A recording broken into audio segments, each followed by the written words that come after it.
hereditario.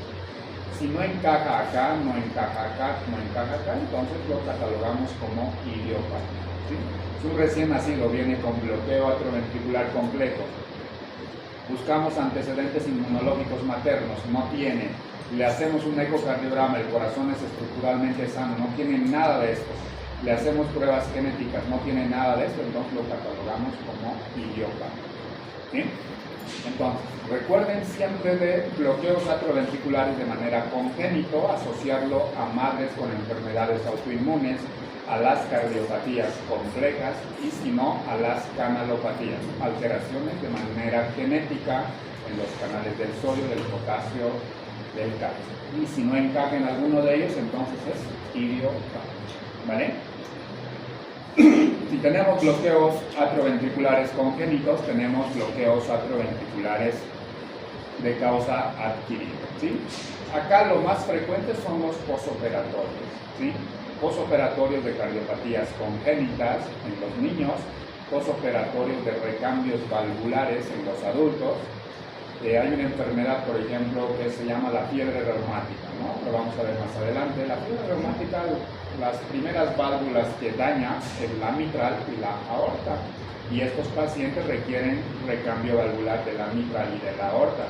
Y en esos pacientes que entran a cirugía, al salir, salen con bloqueo atrioventricular de diversos grados, ¿sí? Por eso dice acá, posoperatorios de cardiopatías congénitas o de cardiopatías adquiridas. La gran mayoría de los posoperatorios de cirugías cardiovasculares, el bloqueo es de manera transitoria, ¿sí? Un 30%, pero puede ser permanente.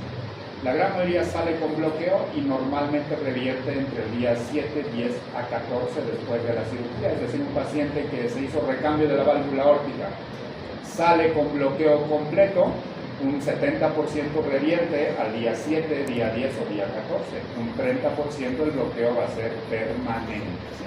¿Qué tipo de cirugías? Todas estas de acá. Cirugía de comunicación interventricular, corrección del canal, cirugía de la válvula mitral, válvula aórtica, un cateterismo cardíaco, un estudio electrofisiológico, etc. ¿Sí? La gran mayoría son postoperatorios. Otra causa muy frecuente de cardiopatías o de bloqueos atrioventriculares, de causa adquirida son las cardiopatías adquiridas, ¿no? Por ejemplo, en Sudamérica, o sea, de México para abajo, la gran mayoría de los pacientes que tienen bloqueos atrioventriculares es secundaria a la enfermedad de Chagas. ¿Dónde está la enfermedad acá? Secundaria a la enfermedad de Chagas. La tuberculosis también puede causar bloqueos atrioventriculares, las infecciones virales a nivel del corazón, las miocarditis, las pericarditis, las pancarditis, etcétera, etcétera. La enfermedad de Kawasaki, la carditis, ¿no? En la fiebre reumática, la cardiotoxicidad por algunos medicamentos, las enfermedades neurodegenerativas como la distrofia muscular del Duchenne, por ejemplo, suelen causar bloqueos atrioventriculares. Un porcentaje de los deportistas, la gran mayoría de los deportistas tienen algo que se llama hipertonía vagal, ¿no? Un deportista o una persona que se dedica a hacer deporte mucho tiempo de manera fisiológica, por así decirlo, puede tener diferentes tipos de bloqueos atrioventriculares por hipertonía vagal, ¿sí? Durante el sueño, por ejemplo, las personas suelen tener diversos tipos de bloqueo, especialmente de primer grado. El vómito, un vómito inducido de manera transitoria, te provoca bloqueo atrioventricular de primer grado. Los fármacos, los beta bloqueadores son los que más causan bloqueos atrioventriculares. La digoxina que antes utilizaba, los calcioantagonistas, la amiodarona causan bloqueos atrioventriculares, ¿sí? Y también la cardiopatía isquémica. La cardiopatía isquémica muchas veces la única manifestación que da son diferentes tipos de bloqueos atrioventriculares. No solo atrioventriculares, también intraventriculares, es decir, bloqueos de rama derecha o rama izquierda. Estas enfermedades degenerativas, lo que hacen es dañar el sistema de conducción. La enfermedad del LED y la enfermedad del Lenegre son enfermedades neurodegenerativas que dañan el sistema de conducción, ¿sí? Destruyen el sistema de conducción y por ende estos pacientes suelen tener bloqueos atrioventriculares de manera activa. Y obviamente acá no tenemos que olvidarnos de las alteraciones metabólicas, ¿no? Las acidosis, la hipotermia, el hipotiroidismo, la hipoxia, alteraciones en los electrolitos, sobre todo en el potasio y en el sodio, ¿sí?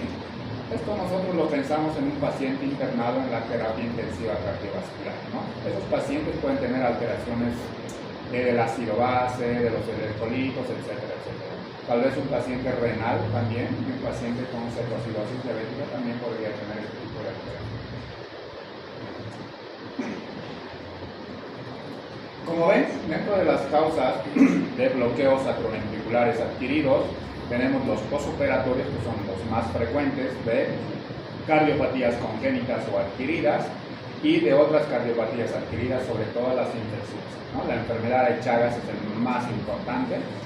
En Bolivia, de cada 10 personas que tienen marcapasos por bloqueos atrioventriculares, 7, 8 son por Chagas, tuberculosis, infecciones virales, procesos infiltrativos, la enfermedad de Kawasaki, la carditis reumática, que lo vamos a ver más adelante. Obviamente vamos a ver Chagas, vamos a ver carditis reumática. La cardiotoxicidad por quimioterapia, los pacientes oncológicos, no solo los oncológicos, ustedes saben también inmunosupresores reciben los pacientes que tienen enfermedades autoinmunes. Esos pacientes suelen tener diversos grados de bloqueos atrioventriculares, ¿sí? Entonces, de manera general, los bloqueos atrioventriculares tienen dos etiologías, ¿sí? Congénitos y adquiridos. Ahora vamos a ver la clasificación de los bloqueos. Cuándo decimos que es un primer grado, cuándo es un segundo grado, un tercer grado, cuáles son los criterios, cómo vemos en el electrocardiograma y todo eso, ¿sí? Ahora viene como lo más importante, lo más interesante. Hasta acá ya pasó la parte aburrida. Ahora viene lo más importante. Vamos con bloqueo atrioventricular de primer grado, ¿sí? Y acá tenemos que entender la definición, ¿sí? Y la definición está acá. ¿Cómo se define un bloqueo atrioventricular de primer grado? Dice que es un intervalo PR prolongado y constante. Todas las ondas P conducen a los ventrículos, ¿sí? Todas las ondas P conducen a los ventrículos. Cuando hablamos de conducir, porque vamos a hablar en algún momento y vamos a indicar que no conducen. Cuando hablamos de conducir, yo digo que esta P conduce a este ventrículo, ¿sí? Esta P está conduciendo a este ventrículo, conduce. En cambio acá, tengo una P que conduce a su ventrículo, tengo una onda T, y luego tengo aquí una P que no conduce, y tengo esta P que sí conduce a su ventrículo. Esta P no está conduciendo a nada, entonces eso llamamos no conduce, ¿vale? Cuando veamos en la clasificación de los diferentes tipos de bloqueo, yo les digo conduce y no conduce. Entonces, cuando digo no conduce, significa que estamos encontrando una onda P suelta. Podemos tener varias P sueltas, y ahorita lo vamos a ver en la clasificación, ¿sí? Entonces, un bloqueo atrioventricular de primer grado es cuando el intervalo PR está prolongado, pero es constante, ¿sí? Un intervalo PR prolongado y constante, pero lo más importante, todas las ondas P tienen que conducir a los ventrículos. Fíjense acá cuánto mide el intervalo PR. ¿Cuántos milímetros? Acá son 5, 6 y como 7, ¿verdad? 7 milímetros. ¿Y lo normal del intervalo PR cuánto es? De 3 a 5, ¿verdad? Entonces acá está 7. Ahora, decimos un intervalo PR prolongado, tiene que ser constante. Es decir, si acá mide 7, acá tiene que medir 7, tiene que medir 7, 7, 7. Veanlo.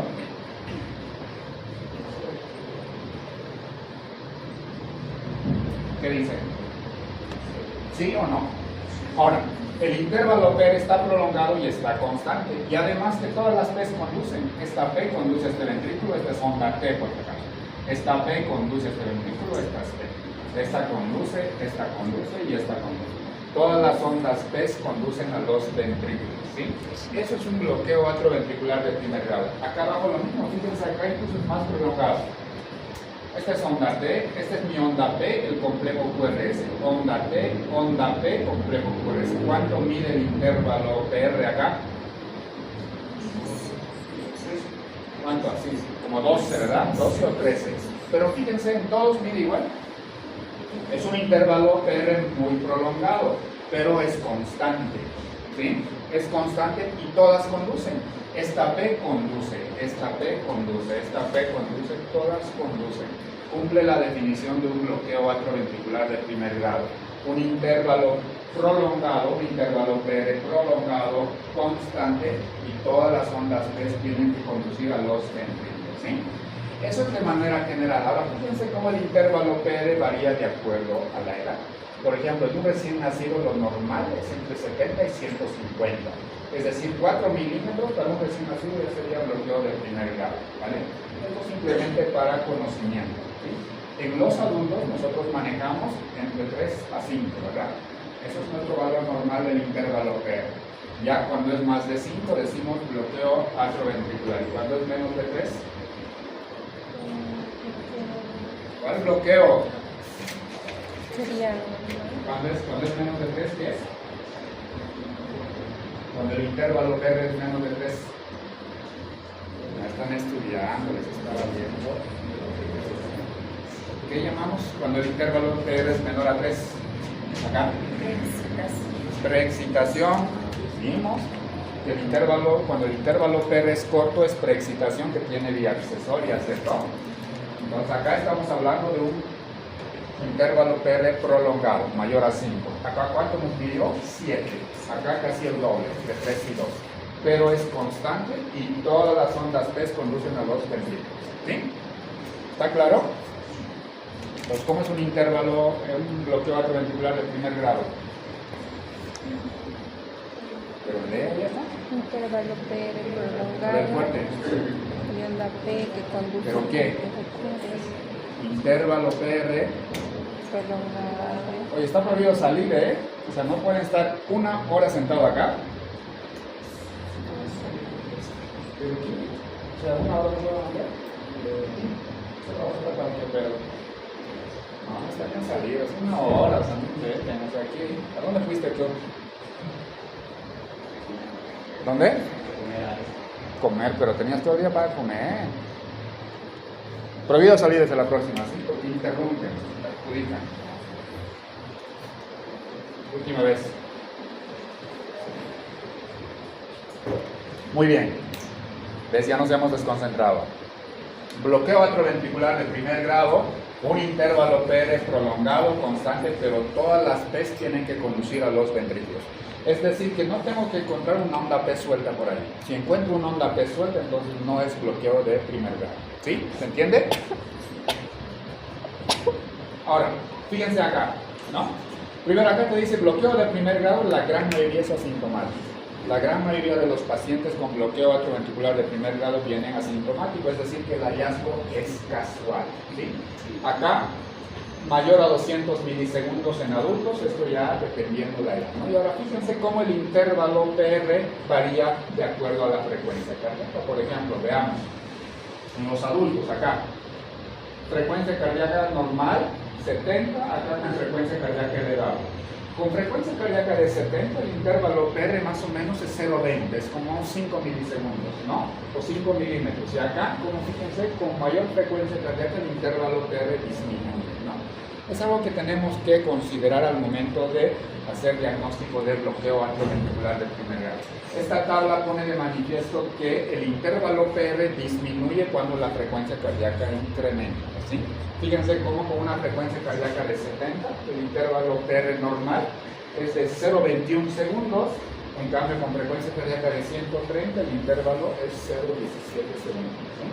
A mayor frecuencia cardíaca el intervalo PR disminuye. ¿Sí? El sitio de bloqueo de un primer grado decíamos que en el nodo atrioventricular es un 85% de los casos y un 15% pues ya está más bajo. ¿Sí? Acá tenemos que hacer diagnóstico diferencial con crecimiento auricular, porque no se olviden que, por ejemplo, los pacientes que tienen crecimiento auricular izquierdo, yo acá tengo una onda P normal. Un paciente que tiene crecimiento auricular izquierdo, la onda P va a ser más ancha, ¿cierto? Y esto me puede prolongar el intervalo PR.